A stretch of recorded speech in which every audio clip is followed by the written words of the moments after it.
बिस्मिल्लाहिर्रहमानिर्रहीम, अस्सलाम वालेकुम। लाखों करोड़ों दुरूदो सलाम मोहम्मद मुस्तफ़ा सल्लल्लाहु अलैहि वसल्लम और आले मोहम्मद पर। मैं हूँ उमर दराज गोंदल और आप मेरा फेसबुक और यूट्यूब चैनल देख रहे हैं।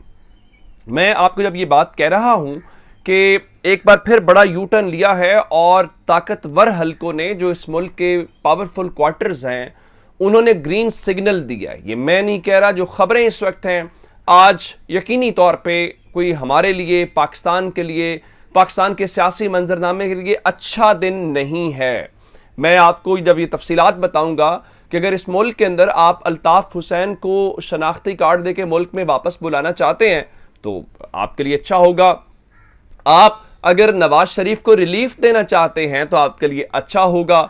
और अगर आपको इसहाक डार के हवाले से भी अब कोई मसला नहीं है, वो पाकिस्तान के वजीर खजाना भी काबिल कबूल हैं, इवन डिप्टी वजीर आजम काबिल कबूल हैं, तो फिर क्या रह जाता है। कायद आज़म मोहम्मद अली जिन्नाह ने यह कहा था कि पाकिस्तान इस्लाम की लेबॉर्ट्री या इस्लाम की तजर्बागाह होगा, लेकिन बदकिस्मती से इस मुल्क की अशराफिया ने इस मुल्क को अपनी तजर्बागाह बना दिया है। ये इक्तदार से निकलते हैं तो बैरून मुल्क चले जाते हैं, इस दौरान ये सारा अरसा इक्तदार से बाहर रह के बीमार रहते हैं। और जैसे ही इनको इनकी आपस में, क्योंकि जब अशराफिया की बात की जाती है उसमें सिर्फ पॉलिटिकल अशराफिया नहीं है, उसमें नॉन पॉलिटिकल भी है, उसमें बाकी भी तमाम, इसके अंदर एक मकाम के बाद पाकिस्तान की आवाम को छोड़ के इन तमाम तबकात के मफाद एक हो जाते हैं। ये एक दूसरे को प्रोटेक्ट करते हैं, वो मीडिया के अंदर बैठे हुए हों, वो किसी और जगह के ऊपर बैठे हों, वो पार्लियामेंट के अंदर बैठे हों, ये सब अंदर से एक मकाम के ऊपर सारे जाके एक हो जाते हैं।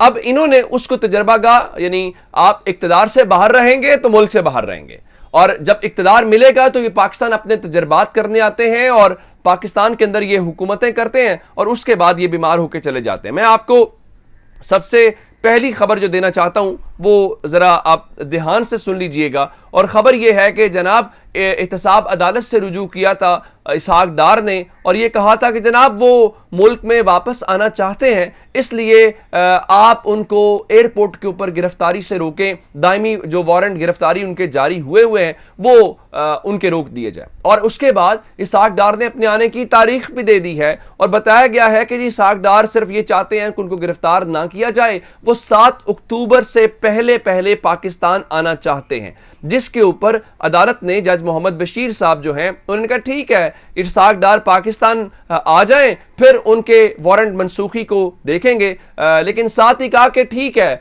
आप उनको एयरपोर्ट के ऊपर गिरफ्तार ना करें।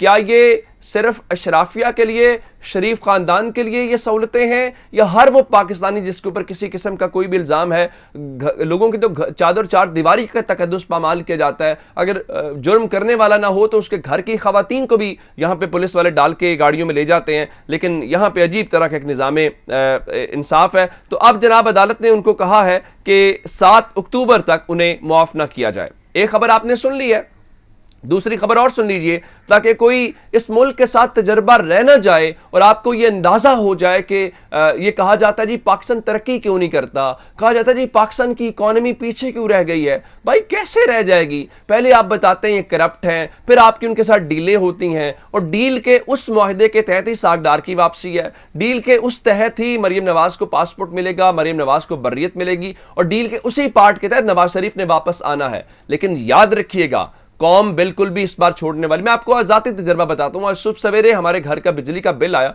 वो बिल देख के मेरा दिल तो खुशी से बाग बाग हो गया, और मैं ये देख रहा हूँ कि आप जरा इलेक्शंस आने दें, ये कौम आपसे बदला लेगी। आपने इस कौम के साथ किया क्या है? अब आप कहेंगे बिजली महंगी इमरान खान ने की थी। 2013 से 18 के दौरान नून लीग की हुकूमत थी, इस दौरान आपने सारे मुआहदे किए जिसकी बुनियाद के ऊपर आप बिजली महंगी कर रहे हैं, लोगों की आप जो सकत है उससे ज्यादा उनके ऊपर बोझ डाल रहे हैं। लेकिन खबर सुनिए आप जरा, नवाज शरीफ ने एहतसाब अदालत से रुजू करके रिलीफ मांग लिया। क्या वो कहते हैं कि उनके ऊपर 13 करोड़ का इल्जाम है और नैब को इस बारे में इख्तियार अब हासिल नहीं है। नैब को इख्तियार हासिल क्यों नहीं है जी? आप जानते हैं कि नैब का तरमीमी एक्ट इन्होंने पास किया, 39 तरमीम की थी, जिसमें यह बताया गया था कि अगर आप 50 करोड़ से जायद की करप्शन करेंगे तो नैब आपको पकड़ेगा। यानी 49 करोड़ की अगर आप करें 99,99,999 रुपए की करप्शन करें तो नैब आपको हाथ नहीं लगा सकता। अब इन्होंने वो तरमीमी एक्ट पास किया, उसके तहत अब नवाज शरीफ साहब रिलीफ मांग रहे हैं और बाहर आके क्या कहेंगे जी, देखें जी मुझे पॉलिटिकल विक्टिमाइजेशन मेरी हुई है। फिर वो फरमाएंगे देखें जी हमें मेडल्स पहनाए जाए, हमने तो अदालतों के अंदर अपने केसेस का सामना किया है, और वो कहेंगे देखिए हमारे खिलाफ साबित नहीं हो सका। भाई आप ये जब इस किस्म की फिक्सिंग करेंगे, 2 नंबरियां करेंगे, तो फिर आपको कौन पकड़ सकता है? फिर तो ये इस मुल्क के गरीबों को आपने पकड़ना, उनकी जेब से जो मर्जी करें। अगर इस मुल्क को इसहाक डार ने, नवाज शरीफ ने, या जो भी अशराफिया है, इन्होंने इस मुल्क को नुकसान नहीं पहुंचाया, कर्जे नहीं चढ़ाए, इस मुल्क में ये सारा कुछ हुआ, फिर किया किसने है? फिर मैंने किया है, फिर आपने किया है।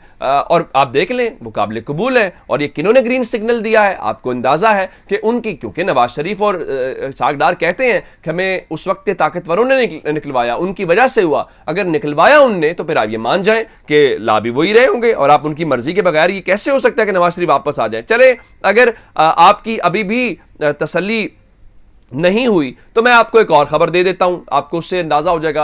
अल्ताफ हुसैन तक जाना माना किरदार है पाकिस्तान के अंदर, तो जो पाकिस्तान को गाली देने की शोहरत भी रखते हैं। तो अल्ताफ हुसैन के हवाले से मुत्तहिदा कौमी मूवमेंट ने इस्लामाबाद हाई कोर्ट से रुजू कर लिया है, और उन्होंने कहा है कि अल्ताफ हुसैन को पाकिस्तान का कौमी शनाख्ती कार्ड जो है वो जारी किया जाए, जिसके बाद अदालत ने 12 अक्टूबर के लिए नोटिस जारी कर दिया। मेरे ख्याल से अगर अब आप ये चाहते हैं कि कोई उनको नहीं मिलना चाहिए तो बात खत्म हो गई है, ये भी मिल जाएगा, क्योंकि एमकेएम वाले हुकूमत का हिस्सा हैं।